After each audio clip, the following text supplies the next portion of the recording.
Мынау жем жеп тұрған тайбұқалар. Менің алдында біреулер сұрауым бойынша қорадағы малдардың түсіріп іштегесін түсіріп тұрған бейнем. Мына жерде менің қойларым бар. Негізінен бұл көбісі қойларға қызығып жүр.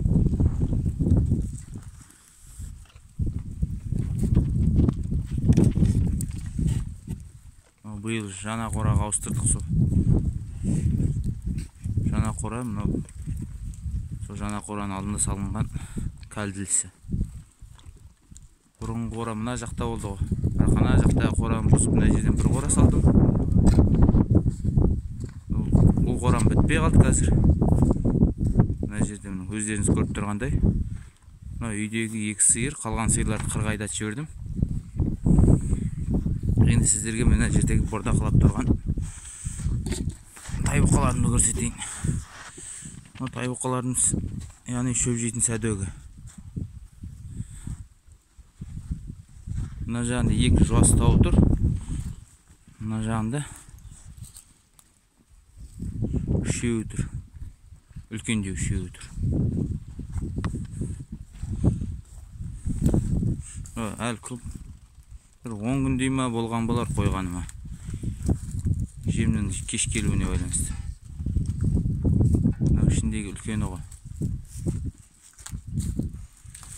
Әзірге ет алмай жатыр. Тайбұқан негіз қойғымда келмейді. Күйде ондай шамалы болып.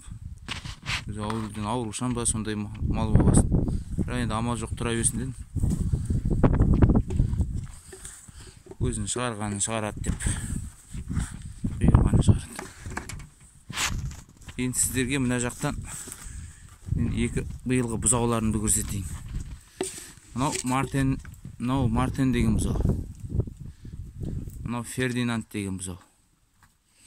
Бұл екеуі де еркек бұзау болғасын, екеуін қосып жемдеп жатырмын.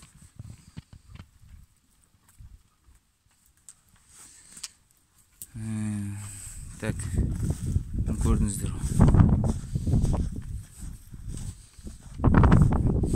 Енді мына жақта жаңадан салынған қораның ішінде мынандай етіп бөліп тастадық та. Әзірге мына жақта 3 баспақ тұр. Олар ұрғаш баспақтар. Олар жемдеп жатқан жоқпын, жай ғана тек асырап жатқан баспақтар ғой.